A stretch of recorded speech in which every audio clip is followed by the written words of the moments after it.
administración. Candidato, en vivo hasta Lima, Perú, porque el canciller cubano Bruno Rodríguez ha pedido la palabra. Muchas gracias. El señor vicepresidente de los Estados Unidos de América parece mal informado. Ignora la realidad.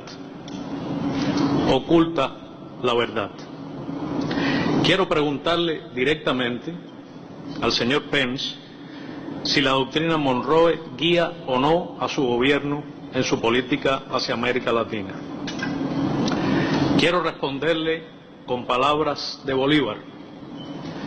Los Estados Unidos parecen destinados por la providencia para plagar la América de miserias en nombre de la libertad. Quiero citar a Martí. Cuanto hice hasta hoy y haré es para impedir que los Estados Unidos se extiendan por las Antillas y caigan con esa fuerza más sobre las tierras de América.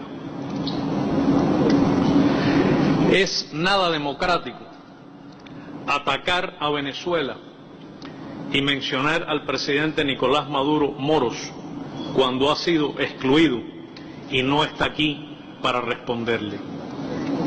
Rechazo las referencias insultantes a Cuba y a Venezuela y la actitud humillante para la América Latina y el Caribe que ha asumido. El vacío moral del gobierno de los Estados Unidos no puede ser, no es una referencia para la América Latina y el Caribe.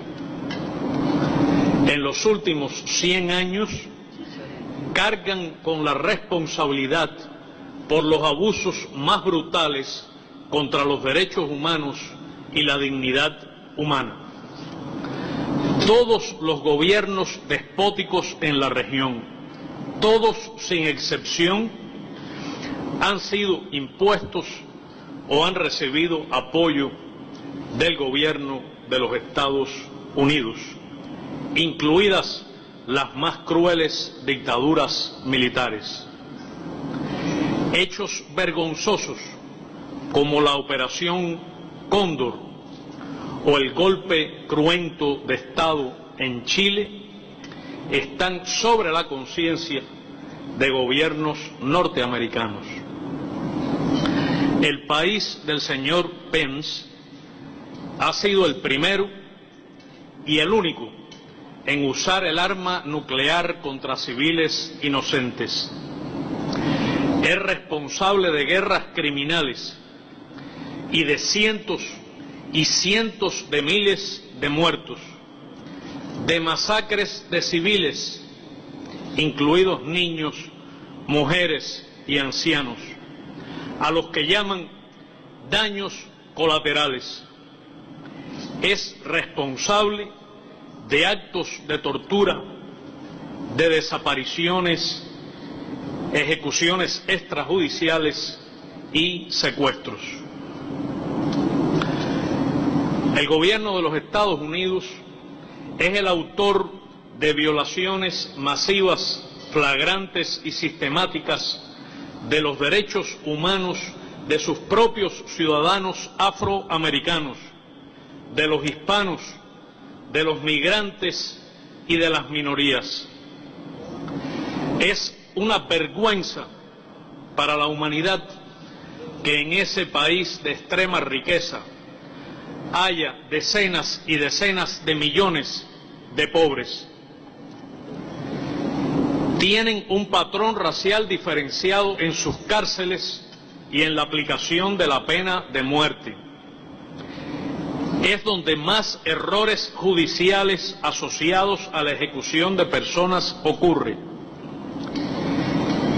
Es donde mueren estudiantes por armas de fuego, cuyas vidas fueron sacrificadas al imperativo del lobby político, en particular en la Florida. El gobierno de los Estados Unidos ha recibido decenas y decenas de millones de dólares del lobby de las armas, y un senador mayamense ha recibido no menos de 3 millones por el mismo concepto. Miami es donde están las mafias políticas, donde se refugian terroristas internacionales confesos, y es también el lugar del famoso fraude electoral del año 2000. ¿No ha dicho el señor Pence, cuando habla de corrupción, que su país es el centro del lavado de activos financieros, incluso del narcotráfico y del contrabando de armas hacia el sur, que desestabiliza países enteros?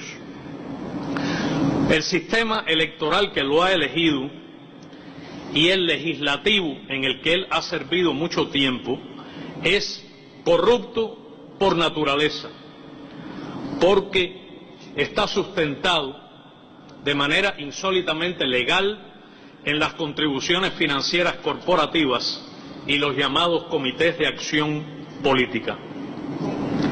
Es el gobierno que impone un proteccionismo feroz que no toma en cuenta que arruinará la industria, la agricultura y el empleo en toda nuestra región.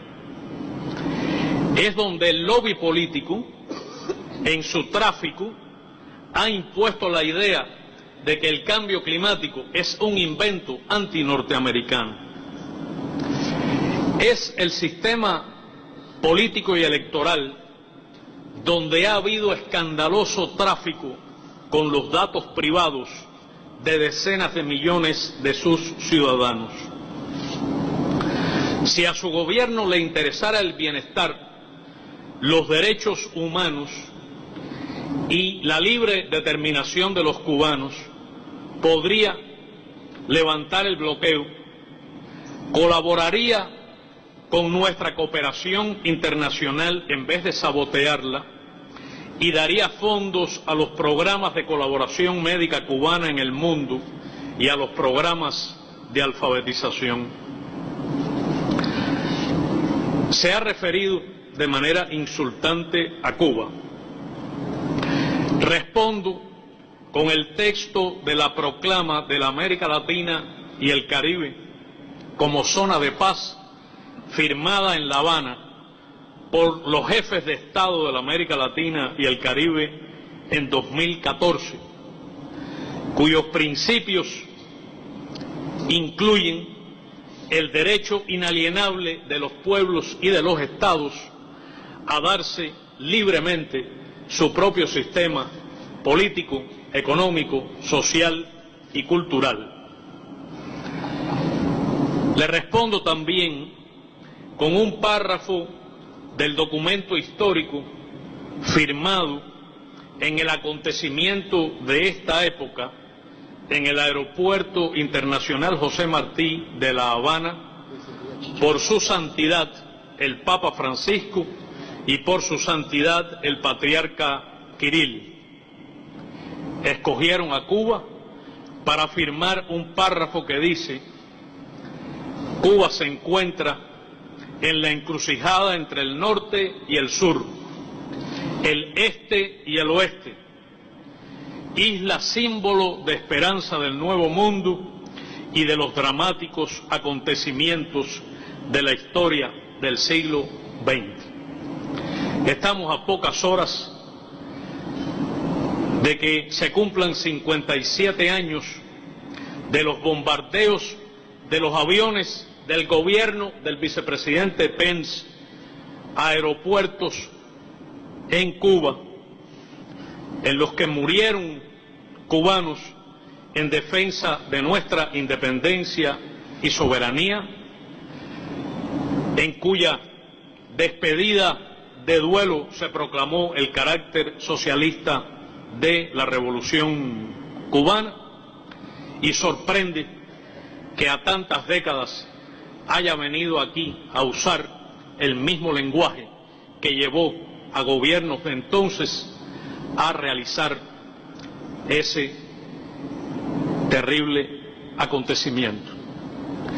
Los hechos transcurridos en los últimos años demuestran que la convivencia entre Estados Unidos y Cuba es posible, productiva y puede ser civilizada. Para eso, no espere él ni la delegación que ahora ocupa el escaño que acaba de abandonar que Cuba ceda en 1 milímetro de sus principios, ni ceje en su empeño de construir el socialismo. Muchas gracias.